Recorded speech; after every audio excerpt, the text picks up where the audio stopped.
Welcome to our video on the Scythians. Please see the first comment below if you'd like to jump to a certain part. But I want to say that parts 2 and 3 are supposed to follow one after the other. But let's get into the video.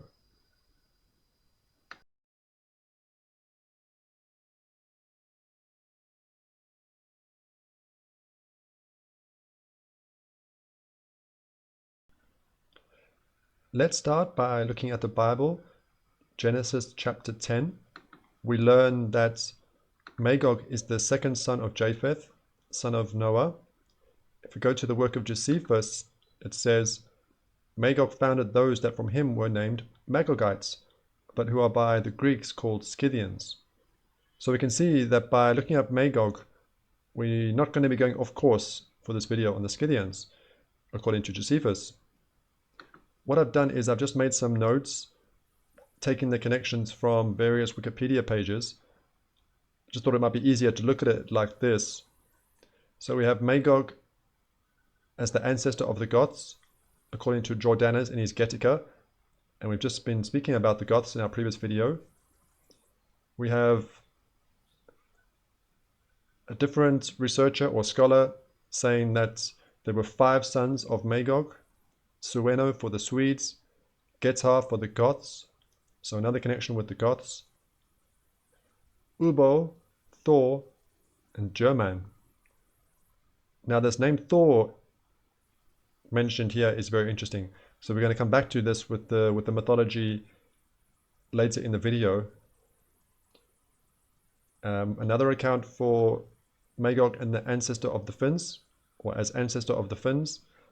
Let's look at a map for these regions so we get an idea. So according to those accounts, Magog being linked to these regions, so the region of the Norse. We also have Irish legends for Magog. We're going to speak about that in the video as well, in a bit more detail. So that would be, connections with Ireland and Scotland. So that's going to be interesting. The Huns and the Magyars, so a Hungarian legend. Now we're going further to the east with the Huns and the Magyars. We have also a connection with the Mongols and Magog. Now this graphic, if we see where it starts, this country is still carrying the name Mongol, so the country known as Mongolia. So for me, I find it quite difficult to study Magog, because we have Magog connected with so many different regions of the world. Even to the far east. I just find it difficult to have a perspective or to try to think clearly about Magog. So I'll try to speak more about that towards the end. Why I find not easy to study Magog, son of Japheth.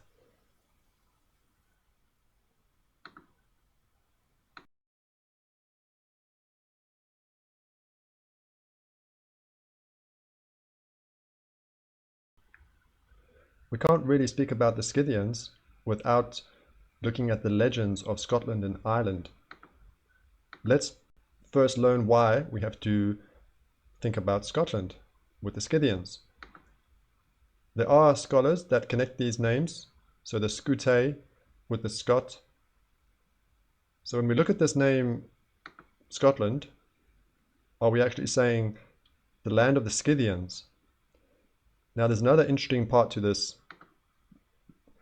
It says that the name Scotia or Scotland originally belonged to Ireland and continued to belong to that country alone till a late period, begins now to be acknowledged even by the fiercest Scottish writers.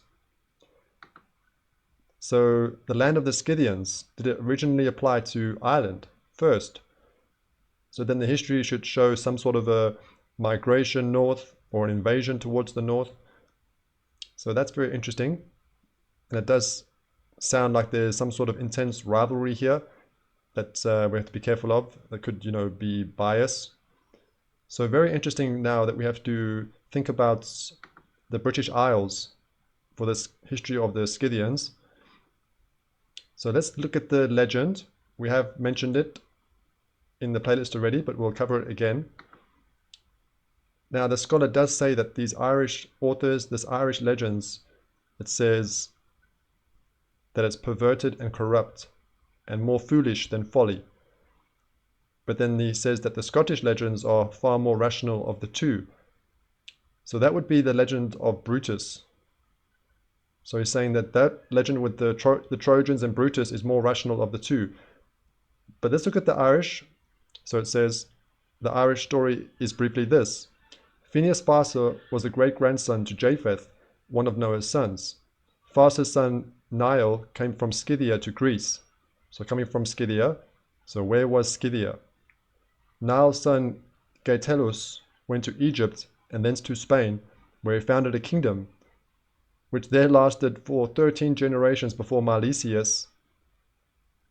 This Milesius went to Scythia, so he's going back to Scythia, where he served under King Resluar, thence to Egypt, where he married Scota. Now this is the legendary Egyptian princess, so a Scythian princess influencing the name of Scotland, according to these legends. And then bringing her to Spain. Heremon, the eldest son of Milesius, led the Milesians to Ireland and founded his kingdom there about 1000 years BC. So that's the legend. We also saw this in our previous video when we spoke about the Scythians or the Scots also coming to North Africa, this kingdom of Carthage, in this region of ancient Carthage. Let's just look at a map to think about the legend. So it involves Egypt. We also have one account of the migration to this region of ancient Carthage, and then coming to the Iberian Peninsula with Spain. And it says that there was a kingdom found on the Iberian Peninsula. It says that there was a kingdom founded in Spain. So if this is correct and true, then we should be looking for evidence for, a Scythian kingdom in Spain and the Scythian migration to Ireland. Now there is something to support this with the DNA. Now this is the Irish Times. It says, genetic studies show our closest relatives are found in Galicia and the Basque region. So this is Spain. So there's a DNA link to Spain. Now, does that support this migration for these legends? So that is interesting. If we look at the map, just to show you where Galicia, Spain is, so it's the northwestern Spain. I just wanted to show you this map because from what I make of these legends, I think this map would better fit for the legends of Brutus and the Britons and Brittany. We notice how this is the Brittonic languages. So it's not showing the languages of, well, it's not showing a connection to the languages of the Gaels, even though they're both going to be in the family of Celtic. So there's like a separation here. But I just wanted to show you that Galicia, Spain, is important in these legends.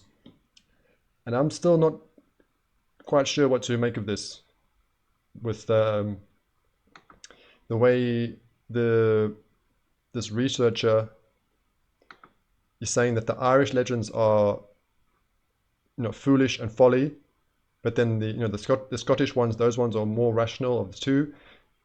We did look in one of our previous videos that there seems to be some sort of confusion, or maybe even that somehow the stories could be connected, but I can't say that I'll be able to confidently tell you how this is all working out. But I just thought it would be very interesting to mention this, that we have to just think about the Scythians for the history of Ireland and Scotland.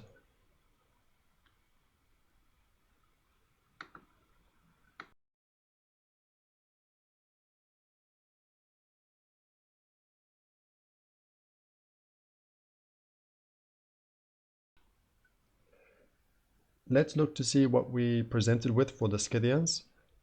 Now, please bear in mind that this is not supposed to be a documentary. So the idea is not that after the video you'll be able to go away and say, now I know about the Scythians. It's about trying to see how can the Scythians help with our study or our picture. So we'll just look at a few key details just from the start. Let's go to the map and see the region that they give us for the Scythians. So we notice that it's described as a West Asian kingdom for the Scythians. Described as an Eastern Iranic equestrian nomadic people. So a nomadic people with a nomadic way of life, equestrian, so horse culture for the Scythians, and Iranic. Let's focus on this word. I normally use the word Arya. So we'll just learn about this. So when we think about the Arya, we have some key words for what does it mean when we say an Arya nation. So we have this idea of being free men, faithful to the Vedic religion. So there's a religious aspect. And another key word that seems to come up is noble. So the noble ones, the free men, and there's a religious aspect to it. And we'll just read something from the top here, which could be significant.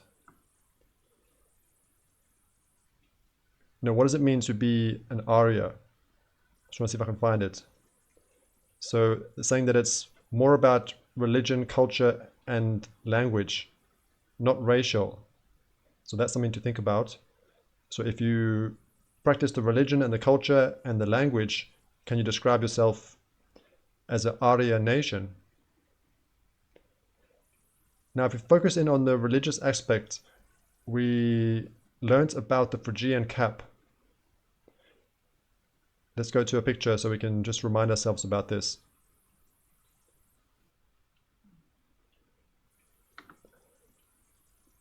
The Phrygian cap. And we notice that we have the Scythians mentioned as one of the peoples or the nations wearing this cap. I just want to go over some of these details just in case you're new to the channel watching this video of how this cap is connected with the goat. It says that the Goths or Guti were called by the Greco-Romans both Getae and Scythae, the latter being obviously the source of Saxon. So we have this connection with the Saxon and the Scythae. And the reason why it's connected with the goat, it says that this title of Sig or Sag, so the horned, being connected with the root of Siga, goat, in connection with this cap. So that those wearing this cap could be called either Sig or Sag, which leads us to the Saxons or the Scythae. So the nations wearing this cap, it's actually been connected to some sort of worship or cult around the goat. So from what I'm trying to understand, it could be that the cap is covering the horn. I think that could be what it's actually, symbolizing. So thinking about all these different nations that are connected with this cap is very interesting. Now, in that previous section, we were speaking about the Scottish antiquarian. So we were using this source by John Pinkerton, and it was saying about the Scythians with this legendary history of Ireland and Scotland. And he was of the opinion that the Irish legends were, foolish. But then he has to then try to explain how Ireland was first called Scotia, and he was connecting that with the Scythians. So if the Irish legends are foolish, how can Ireland be carrying the name Scythia before Scotland? So then he would have to come up with an explanation for that. And from what I understand, looking at the source for, just the first time looking at the source, he says that the Scythian influence of Ireland is coming from the Germanic Scythians. And then he goes on to try prove that. So to try downplay the Irish legends by saying that the Scythians naming Ireland is actually a Germanic Scythians from this region. So I'd really like to focus in on this part for the video. And what I've done is I've taken out the key points so that it's easier to read for us. So it says, from these proofs, therefore, we must regard it as a historic truth that the Getae and the Goths were the same people. We did speak about that in our video, on our videos on the Goths, and how significant that could be. From these proofs, it is a historic truth that the Scythians, the Getae, and the Goths are one and the same people.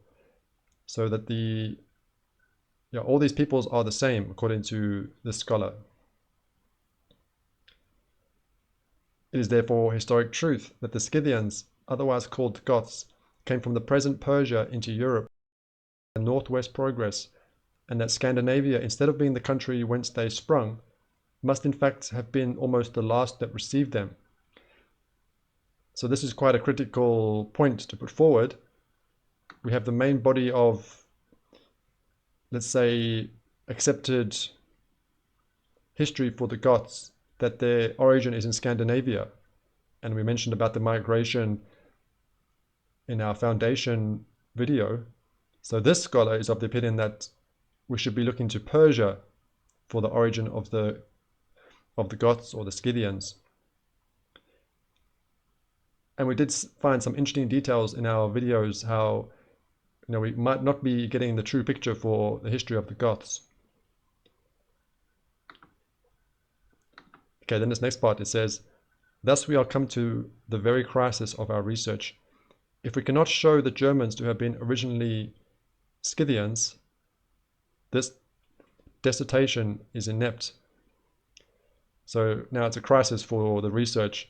So we've already given the reasons for that, some of the reasons for that, because if you can't show that the Germans are a Scythian nation, then you can't support what he was saying about Ireland being named Scythia because of the Germanic migration or invasion.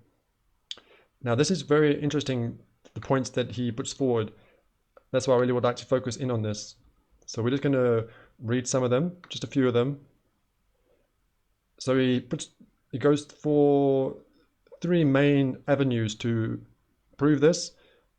So language is one of them. And he also tries to rule out the Celts or the Sarmatians. So he explains how the Germans are not Celts or Sarmatians, so then making it more likely that they are Scythians. This one is interesting with the language. It says, Germany, Denmark, Norway, Sweden, Flanders, and England have all one speech, though distinguished by their idioms. So looking for a language connection. And in this one, it is likeness to the Asiatic tongues in harshness and inflexible thickness of sound is very apparent. In form, structure, and in numerous words, it agrees with the Persian, as all know. So this actually links to the other points. So describing these Germanic languages as like having a likeness to Asiatic, but then also agreeing with the Persian, that would make sense for this part, saying we should be looking to Persia for the origin of the Scythians or the Goths. But this is actually very interesting in terms of relating it to one of our other videos. We did a video, did Odin come from Troy, with the Aesir Asians? We didn't read this part of the source out. Let's read it now. So speaking about the Trojans coming from Troy, they spread throughout Saxland, and from there throughout all the northern regions, so that their language, that of the men of Asia, became the native tongue in these lands. So isn't that interesting that it's saying that that the region, so Saxland, so in Germania, being influenced by men of Asia. And was it actually the Trojans? But actually, the Norse pantheon coming from Troy. So that would link with what he's saying, that there could be an Asiatic influence on the languages. Then he goes on to look at what historians say about this. So this is the part that we really want to focus in on. So it says, according to this historian, in Europe, the Scythians rule. So this one you might say is a little bit vague, but if we go to the map that we were looking at for the Scythians, it describes this as West Asia for the Scythian kingdom. So this is largely West Asia, but this historian is saying in Europe, the Scythians rule. Now this one, I might not read them all out, but I might just give his interpretation. It says, the Greeks knew the Scythians to extend to Scandinavia and over all the north of Germany.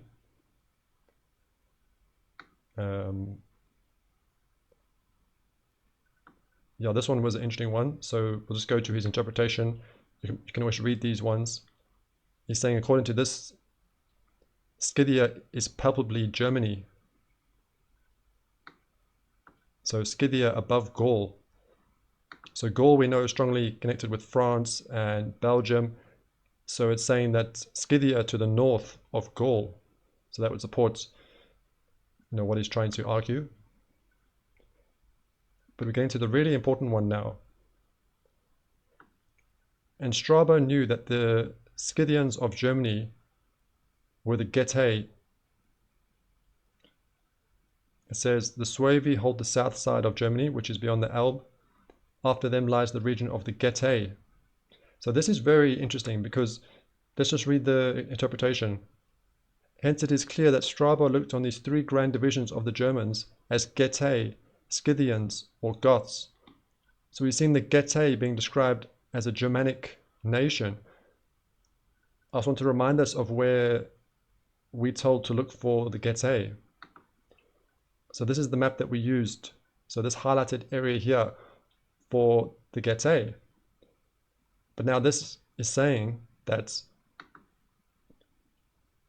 we should consider the Getae a Germanic nation, so a division of the Germans. So this is actually going to be quite an important one that we might take forward for our series, for our study. So that's what I was trying to say, that we're looking at the Scythians, but it's about what can we find that's going to make a difference and help with our study. So the Getae, or the Goths, being a Germanic nation.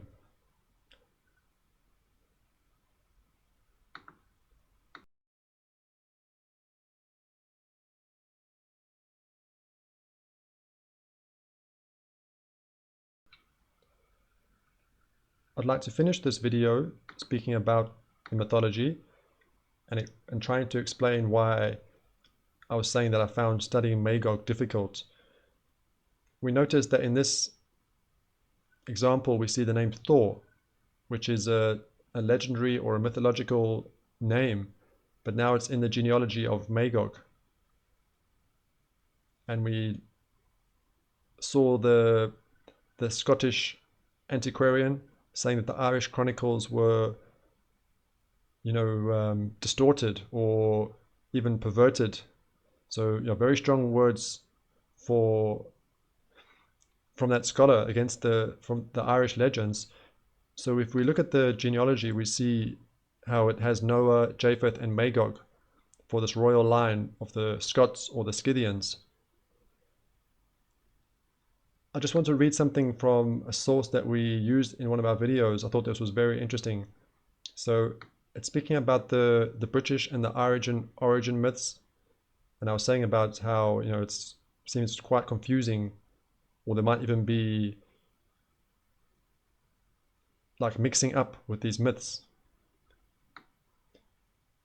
This part says, each independently got rid of Hercules and replaced him with something biblical and Trojan, respectively, more suitable to the way they wanted to see themselves.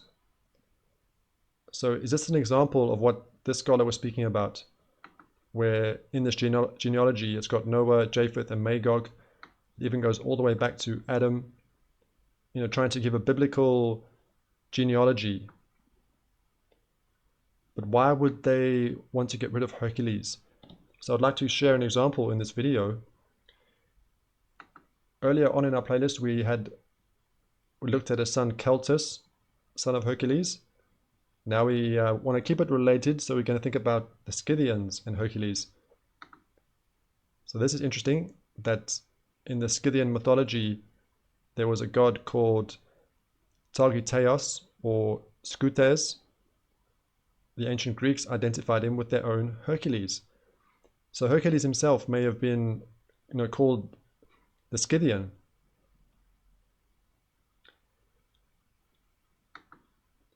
And we also have in the mythology a son of Hercules called Skutes. So this would be a name connected with the Scythians. But the strange part, or the interesting part, is the union. So a union with a demonic creature, half a maiden and half a snake. So very strange for this mythology with Hercules, but could this maybe explain why this desire to get rid of Hercules from these genealogies so that it's more suitable? So trying to connect it with the Bible or with the Trojans. So is it trying to fabricate, trying to muddy the waters, make it confusing? So yeah, let me know what you make of that. We'll finish with the very famous verse from the Bible, Ezekiel 38. Son of man, set your face toward Gog of the land of Magog, the chief prince of Meshech and Tubal, and prophesy against him. So a very famous verse for Bible prophecy and the end times. And we see we have Gog of the land of Magog. So we didn't mention this connection at the bottom with Lydia. So there was a king Gueges of Lydia, and that name could be connected with Gog.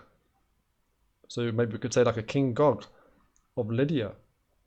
So it's interesting that Lydia is not often mentioned in connection with these Bible prophecies, with trying to interpret and try and think, where is, the land of Magog? Who is Gog?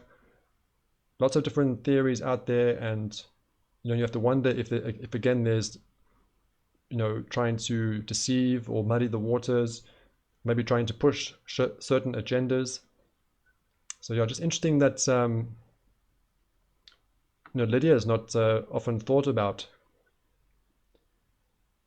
So that's just some reasons why I find it difficult to study Magog, son of Japheth, because you don't really know how much distortion is here, how much is actually people trying to deceive, fabrication, trying to bring Magog into genealogies to maybe make them more respectable, and also the fact that it connects to the end times with Bible prophecy, with the land of Magog. It's it just makes me wonder how much deception there could be around Magog. So that's why I find it difficult to try form some sort of a perspective thinking about Magog, son of Japheth, specifically.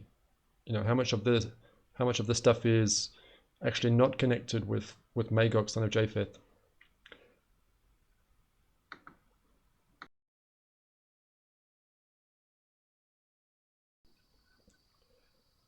In this video, we didn't try to locate the origin of the Scythians. We did have that suggestion that we should be looking towards Persia. That does make sense on the face of it, because we also read that the Scythians were an Eastern Iranian peoples. So to look towards Persia for the origins does make sense. But then why in our video were we mostly speaking about Scotland, Ireland, and Germania? So looking towards the west. Does that mean that we've gone off track for our study on the Scythians? Or is it another one of those examples where when looking at an identity or peoples like the Scythians, are we being presented with let's say, a fair picture or a true picture? So what do you make about the Scythians after watching this video?